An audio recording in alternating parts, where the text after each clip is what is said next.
Hello and welcome everyone to IELTS reading explanation video. My name is Arvind Poon and this passage is from book 17 test 3. Our passage heading is Building the Skyline, the Birth and Growth of Manhattan's Skyscraper. Let's look at the questions. Question number 27 to 31, we have multiple choice questions. Question number 32 to 35, we have yes, no, not given. And the last question group is fill in the blanks. Since all of these questions are sequential questions, and you need to know the difference between sequential and random for reading questions, right? I'm just going to start with question number 27 and move on from there. I'll solve them sequentially as the name suggests. Let's look at the question. Question number 27. What point does Sister make about Barr's book in the first paragraph? What is the meaning of this question? It's asking us about what Sister is saying about Barr's book.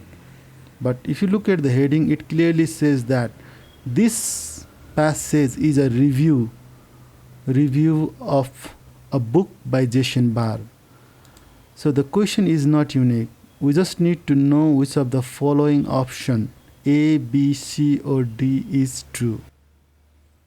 Please highlight the key phrases for A, B, C and D. And if you are wondering what a key phrase is a unique part of an option or a question that allows it to be different from others. So I think it's one of the most important part of reading, as most of the students will struggle to comprehend the questions or the whole question. What they can do next is try to understand the important bits of the question rather than the whole question. So here you go. My key phrases are for A, highly original explanation, for B, Barr's research papers, for C, other books, for D, range of factors affecting development of New York. For this example, you'll have to read first paragraph and find which answer is true. So if you went through the paragraph, you'll find that option D is the right answer. They don't mention anything about other books. They do talk about Barr's research papers at the very end, but it says that research papers are incorporated in the latter chapters. However, if you look at the question, it clearly says the research papers are incorporated throughout the book. These information do not match with one another. So B is also not an answer. And when it comes to A, they don't talk about any original explanation.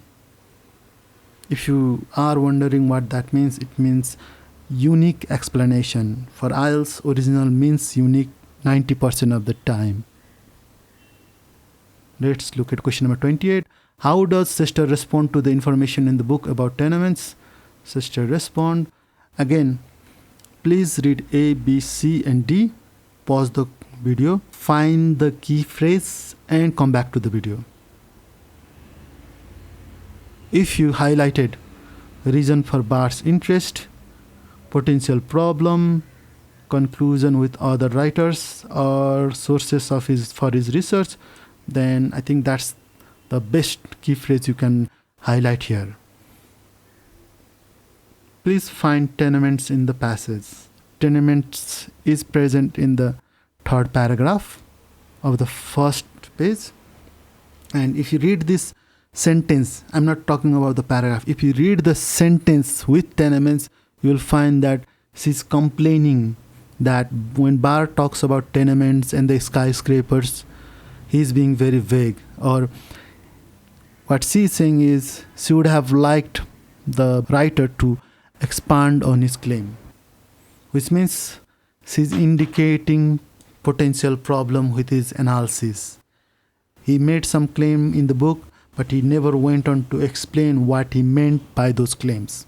And that's what her problem is with that part of the book, or the book about tenements. Question number 29. We have chapter 6.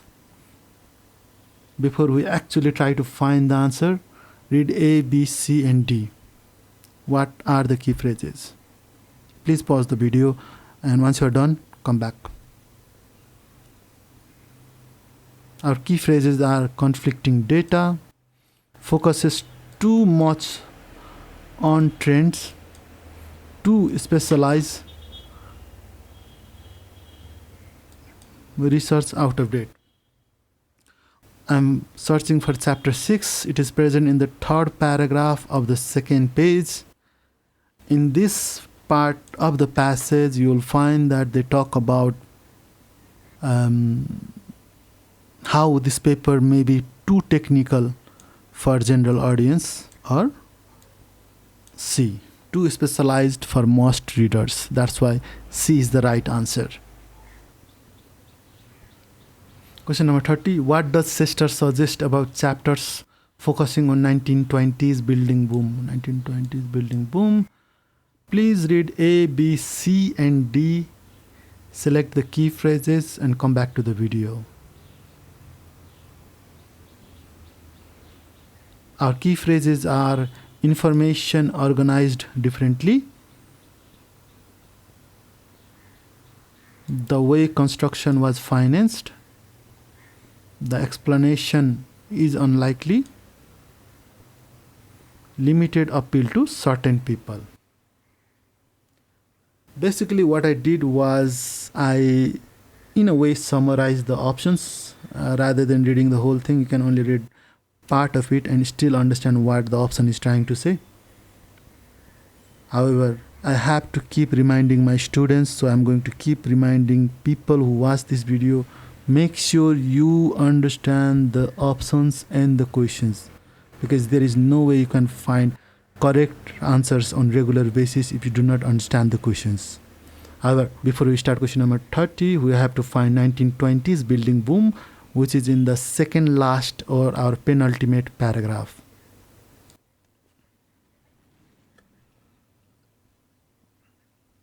In the second sentence, it says, Chapter 8 contains lengthy discussions of urban economic theory that may serve as a distraction to readers primarily interested in New York. This corresponds to option D. So, some part means chapter 8. Limited appeal means distraction. Certain people means readers primarily interested in New York. Option D is correct. So our answer is D. What impresses Sester the most about the chapter on land value? Impresses Sester, chapter on land values. Again, same as before, you are going to read A, B, C, D, highlight the key phrases and come back to the video. Option A, key phrase, broad time period. Option B, interesting questions. Option C, nature of research. Option D, recommendation for future. In the second line of the last paragraph, we have land values. At the same time, in the next line, we can see impressive, which means Sester is impressed in this sentence. And if you read these two lines, or these three lines specifically, you will find that she found data work impressive. She found data work for land values very impressive. And if we compare data work with A, B, C, or D, I think C is the closest answer. Nature of the research or data work. Question number 32 to 35. As you can see, these are yes, no, not given. They are very similar to true, false, not given, except they may be paraphrased to certain extent. So you need to understand the questions. In passage 1 and passage 2, it's easier if you just pay attention to the words. However, these are a lot trickier than those. For question number 32, we have first chapter and early 1600s. In the second paragraph, we have chapter 1, at the same time 1609, which is early 1600s. We are looking for description of New York, how New York probably looked from there, The New York landscape might have looked from the sky. So, if there is answer to question number 32, it should be in the first sentence of this paragraph. Please read question number 32. Try to understand it. It is saying that the explanation or the description of the first chapter was not interesting. It clearly says that at the end, lacks interest. However, if we look at the sentence in the passage, it says fascinating account. Fascinating means interesting. The information are contradicting with one another. Our answer will be true. Or in this case, yes. Next, chapter 2 and 3 prepare the readers well for the materials yet to come. Materials yet to come. Chapters 2 and 3. Chapters 2 and 3. Chapter 2 and 3. We need to find material yet to come. Material yet to come. Material yet to come. Material yet to come. Basically, our question is asking whether chapter 2 and 3 refer or provide information about contents that were present in the later part of the books. And if you read the third line, both chapters are informative and well researched and set the stage for the economic analysis that comes later in the book. Hence, question number 33 is true. So our answer is yes. By the way, I did say question number 32 contradicts with the passage, but I end up writing it as our answer is no. I'm sorry about that. I don't know why I made that mistake. If you are confused, the answer is yes. The answer is no. Answer is no. Answer is no for question number 32. Sorry. The biggest problem for many 19th century New York immigrants. We are going to find 19th century New York immigrants. This is 19th century. But I don't see anything related to immigrants.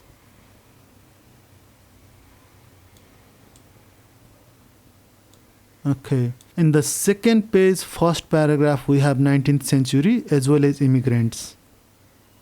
Let's see if their biggest problem was lack of amenities. If you read this paragraph, you'll find that they talk about immigrants, they talk about amenities, but they never mention whether amenities were lacking or they had enough amenities. So we can neither confirm nor deny question number 34. Hence, our answer for that is not given. Question number 35. We have again 19th century New York immigrants. It should be in the same paragraph. Neighborhood tended to concentrate around the harbor. Neighborhoods tended to concentrate around the harbor.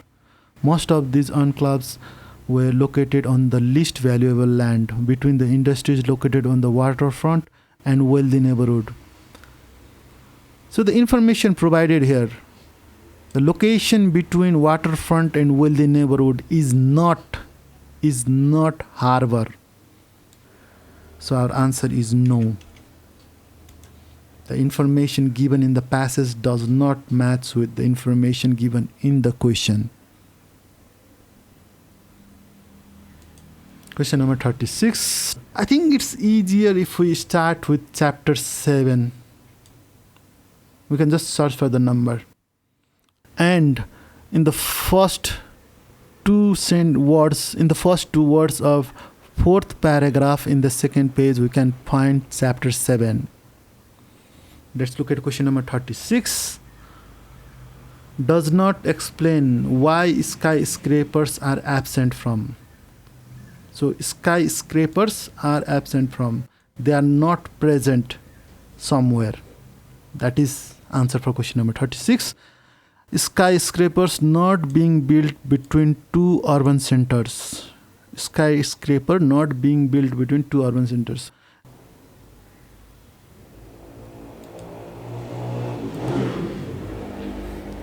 What do you think is the right answer for question number 36?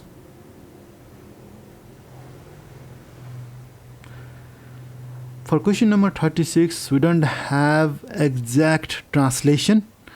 What we have is a word that is very close to the answer itself compared to other options. Our answer is H. It is very specific area. where the area itself is between two urban centers. And if you look at other options, none of them are close to the answer itself. Question number 37.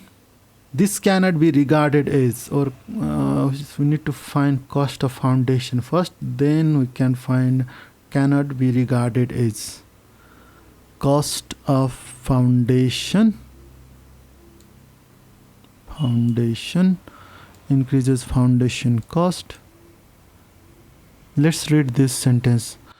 Barr argues that while deeper bedrock does increase foundation cost, these costs are neither prohibitively high nor were they large compared to the overall cost of building a skyscraper. So the cost of foundation is increasing, and when they compare the cost of foundation with the skyscraper itself, the cost is negligible, or it cannot be regarded as important, regarded as excessive expense. And that's our answer, D. Again, we are trying to find option that is very close to the meaning of the passage, I guess. Question number 33, especially when compared to, okay, we know what they are comparing to. They are comparing to the cost of the skyscraper, and that is total expenditure. Question number 39. A particularly enjoyable part of the chapter was Barr's account of how foundations are built.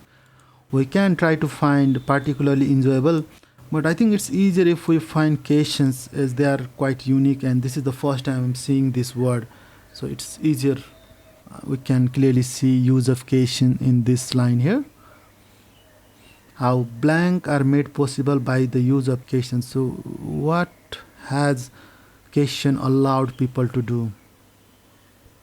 Dig down for considerable distances. So this has made it possible to dig down for, our answer will be how deep excavations are possible.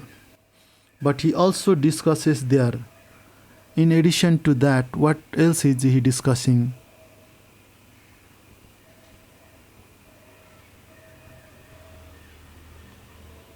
Dangers involved. He is also discussing dangers involved there.